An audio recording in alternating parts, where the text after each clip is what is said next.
Pessoal, então a gente tem um convidado, meio surpresa, mas agora a gente já até anunciou nas redes, o empresário, advogado e ex-espião do Sérgio Moro, o Tony Garcia. Bem-vindo, Tony, tudo bem? Bem-vindo, Miguel, tudo bem com você? Tudo bem.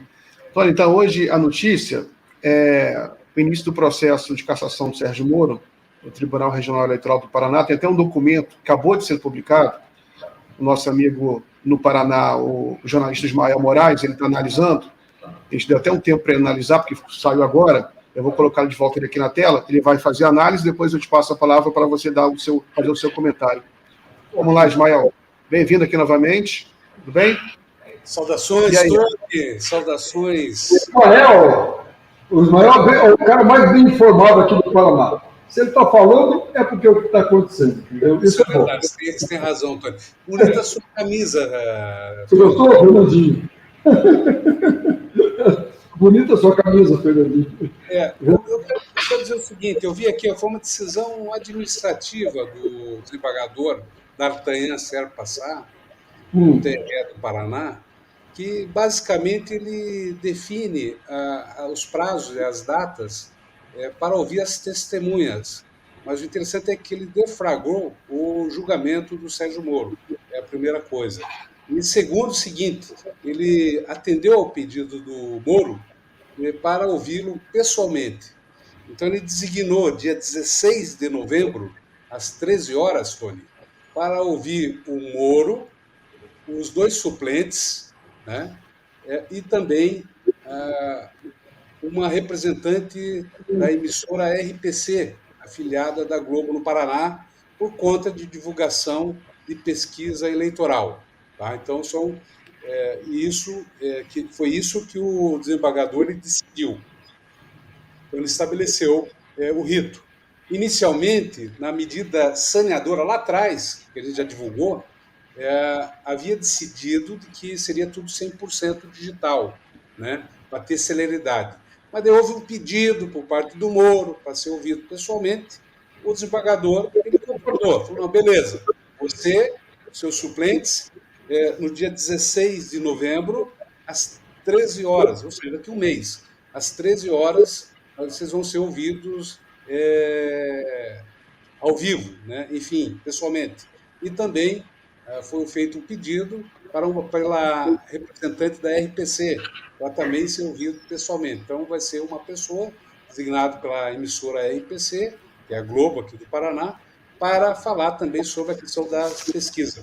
Então, é basicamente isso que foi decidido, né, na decisão, né, na despacho do desembargador D'Artagnan Serpa-Sá. Eu até fiz um texto no blog ali.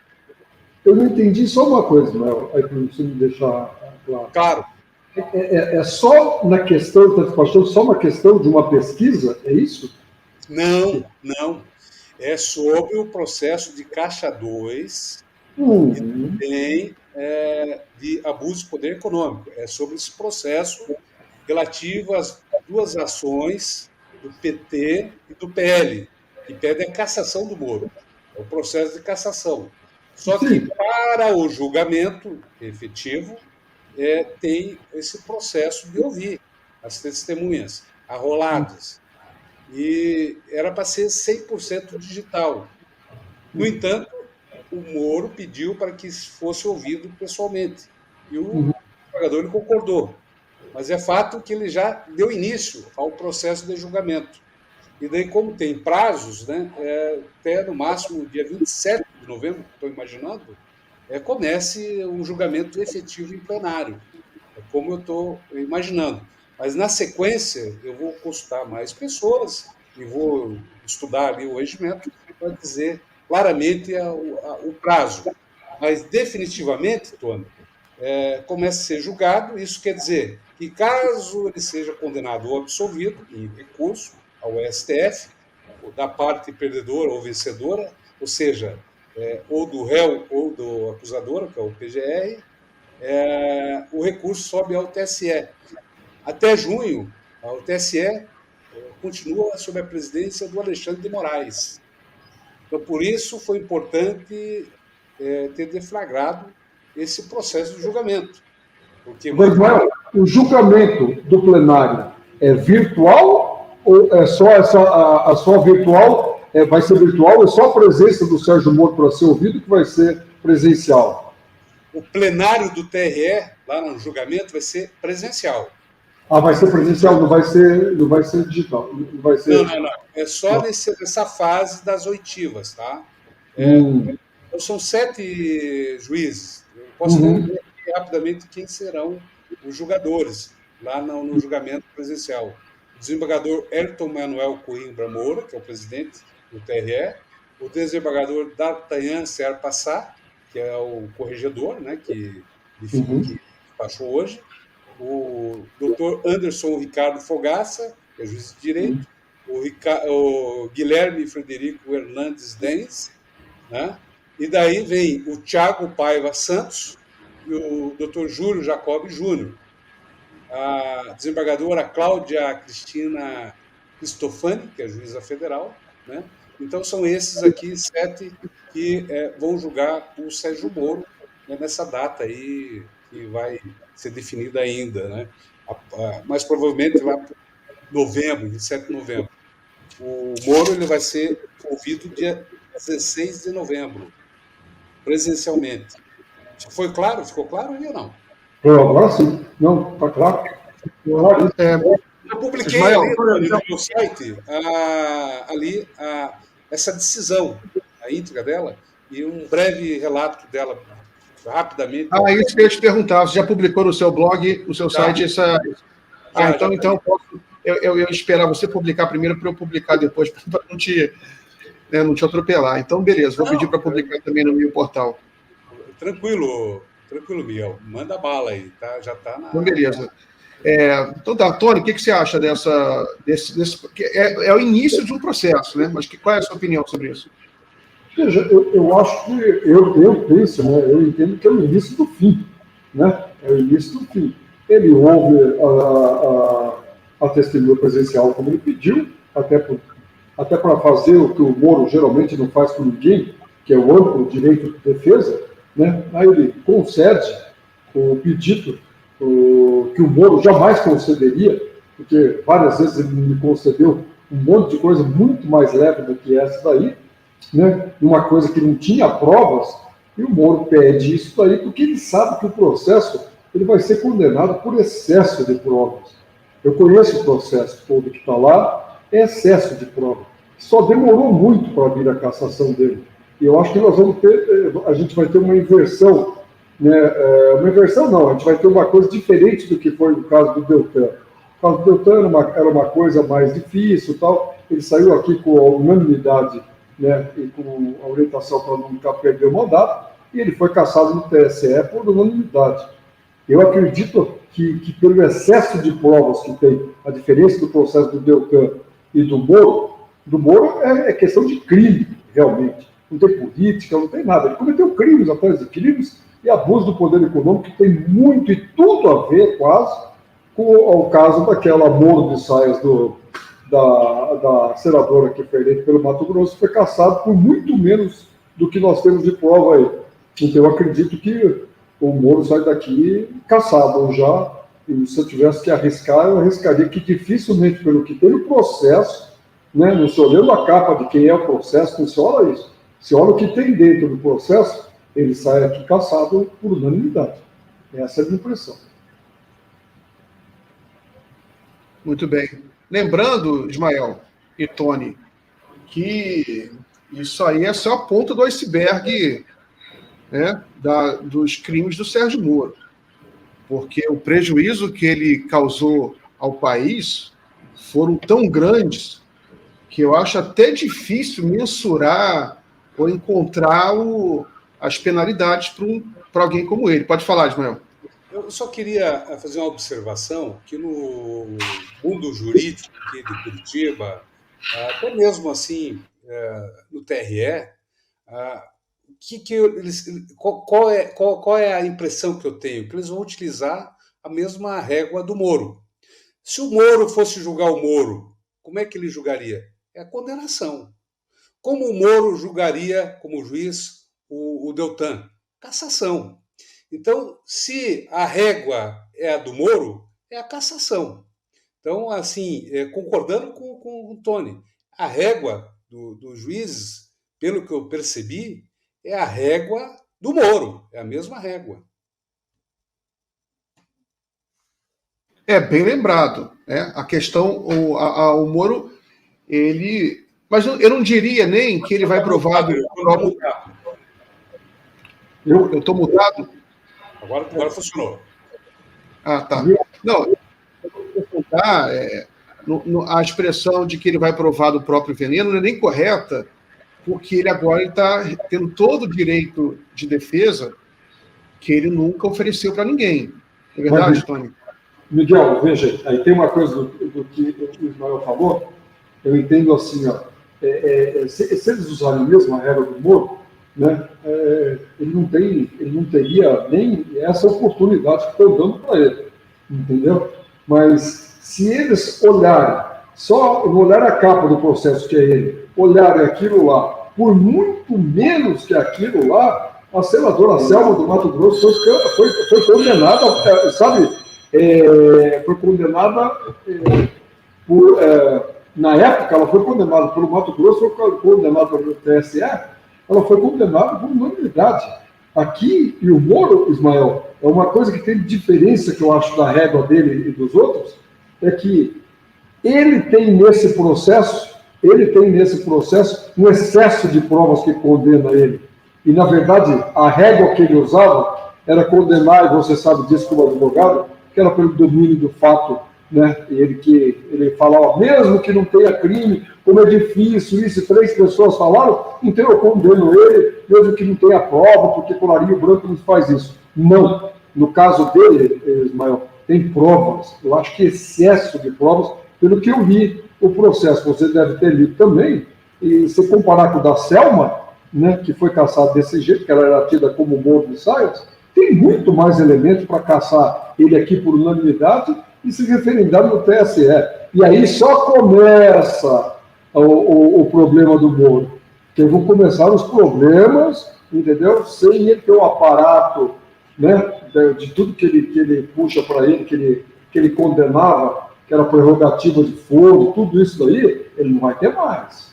Tudo isso vai ser jogado numa esfera criminal. E outra coisa, Mael, que a gente não pensa, você sabe quanto custa o aparato dele de segurança que ele tem por ser senador ou não? Mensal, por contribuinte, vocês sabem? Eu ia comentar isso, mas deixa você... Ótimo. Você sabe quanto custa isso, Ismael? Porque ele vai perder isso também. 500 mil, né? Meio milhão.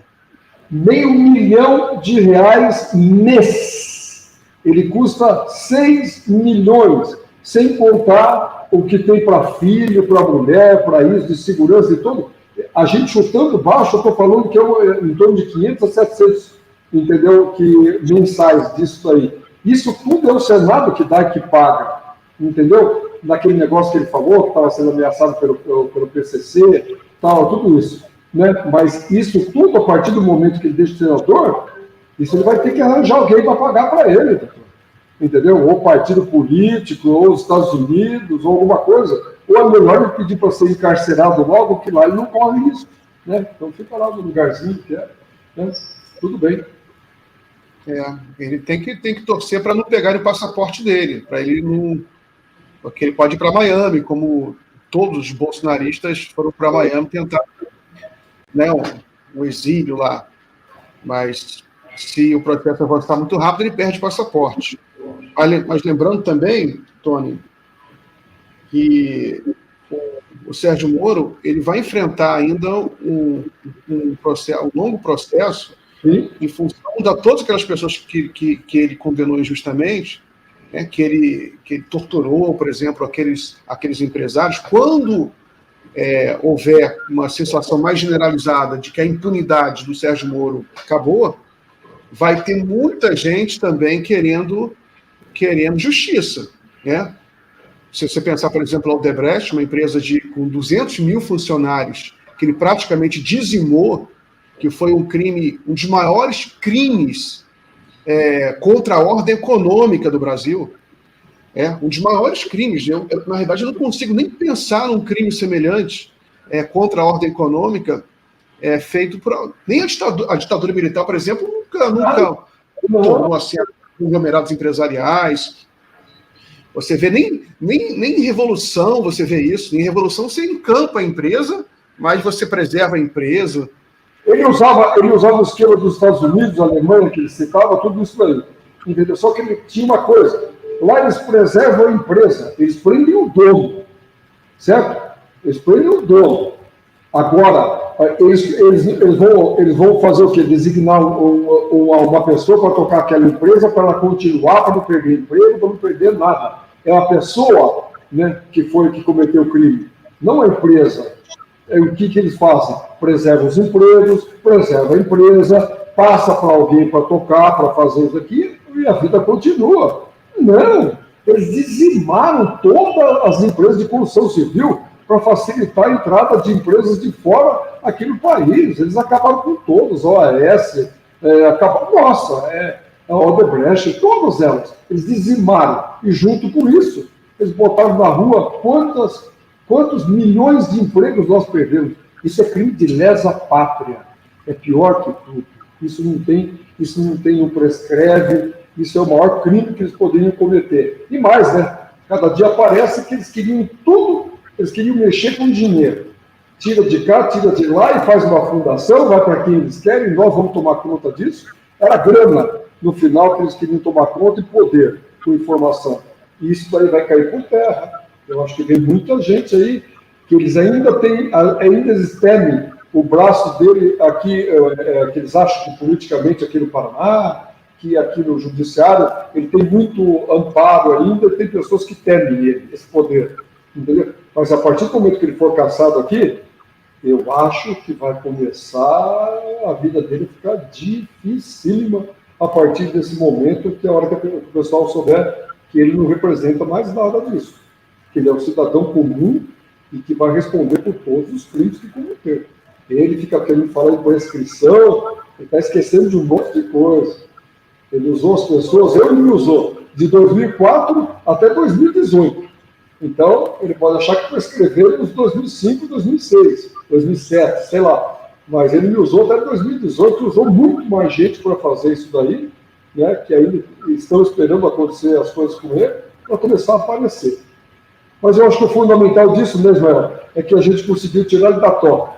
Eu fiquei provocando ele 4 meses com isso, ele ficou falando, aí a hora que ele teve que rebater com a Daniela Lima, ele foi pego no contrapé justamente por querer falar presencial, né? E ele tem 1 hora, eu já falei isso daí outro dia para o Miguel, que essa é o X da questão, ele tem 1 hora que o agente da Polícia Federal, o delegado, remeteu para ele, da gravação minha com ele, aonde, o que ele conversou comigo essa 1 hora? Ele fala que a defesa dele não teve acesso, que não sabe onde a Globo teve acesso, a Daniela Lima, entendeu? Ele está preocupado com isso, por isso que ele falou que não sabia muito bem o que tinha lá. E ela perguntou para ele, mas conversar coisa com o réu, 1 hora? Coisinhas, o senhor está falando? Eu não tive isso daqui. Aí que ele vem e fala da prescrição, se ele cometeu algum crime e tal. A gente tirou ele da toca, e isso daí por si só, essa 1 hora de gravação, ou ela está nos autos, a transcrição dela, ou tem o disquete lá com o que foi falado comigo, Ismael, e veja, ou tem isso lá, ou ele suprimiu do processo. Se ele fez isso, entendeu? Isso não tem perdão. Isso tem que estar lá. E agora é prova, está nos autos. Não é isso, Ismael? Você, como advogado, não é essa a leitura de que tem que ter isso nos autos, uma vez que foi reportado por um delegado da Polícia Federal, para ele ter gravado? Ele está nos autos. Ou ele surrupiou, né? Ou vai aparecer tudo que eu falei com ele lá e as tarefas que ele me mandou fazer. Que nisso daí, nessa 1 hora, que eu me lembro que é uma das primeiras que eu falei com ele, por isso ele queria me falar bastante coisa, que está me ensinando como fazer, isso daí tem um nível de promiscuidade tão grande jurídico, entendeu? Que ele não vai ter nem que argumentar, porque foi ele que mandou gravar ele mesmo. Entendeu? Ele não vai ter nem como argumentar isso, imagina. O Tony, na verdade, ele conta aqui que fez um cursinho de gravar conversas com o Moro. Então ele aprendeu com o Moro, né? Foi isso que você contou. Tudo, né? Tudo como fazer, como conseguir as gravações, enfim, é o método, né, da CIA, da FBI. Como que eu ia fazer? Veja, Ismael, está no processo, o delegado falando, recebendo ordem dele, deles me falaram como que eu ia para um lugar para dissimular, para conseguir a informação tal. Está escrito nos autos como o cara deveria me ensinar, entendeu? A ser dissimulado, para provocar. Eu era agente provocador, eu era agente infiltrado, era espião, era tudo. Mas tudo, alguma coisa a ver com o senhor Garibaldi, você é advogado, eu repito 1000 vezes. Né?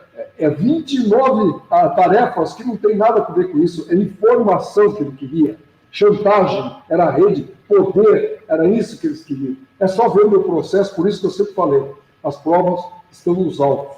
E eu fui laboratório dele durante 10 anos até começar a Lava Jato. Ele deve ter gostado de mim como espião, porque ele me teve lá 14 anos. Eu quero concordar. Só lembrando, lembrando, Tony, desculpe, não, só lembrando lembrando uma coisa que eu ia falar antes, acabei esquecendo, é o caso do juiz Eduardo Apio, que tem o dedo do Sérgio Moro lá. Ele gastou um capital político enorme com aquela armação que ele fez. Aquela armação, ele que fez, ele gastou capital político. E quem chancelou aquela armação agora não deve estar satisfeito, porque o Eduardo Apio, porque o processo foi suspenso e vai ser cancelado, vai ser anulado. O Pedro Serrano conseguiu um laudo dizendo que aquele áudio não é dele. Então isso também é outra coisa que vai cair nas costas do Sérgio Moro. Você não acha, Tony?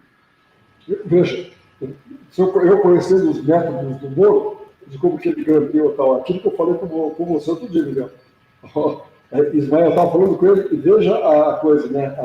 O que eu não entendo, quando eu conheço a armação do Moro, para mim fica fácil diagnosticar isso. Mas veja bem, é um suposto telefonema do Apio para o genro dele, né? Namorado da filha, por coincidência, filho de um desembargador do TRF, entendeu? Que a filha filma essa ligação, o Moro assume, fala que ele pegou aquilo e mandou para lá. Antes disso, tem um amigo comum nosso, que eu não vou declinar o nome, o Ismael sabe quem é, recebeu um recado para avisar o Apio para não fazer e prosseguir aquilo lá, que eles tinham uma coisa que eles iam entrar contra ele.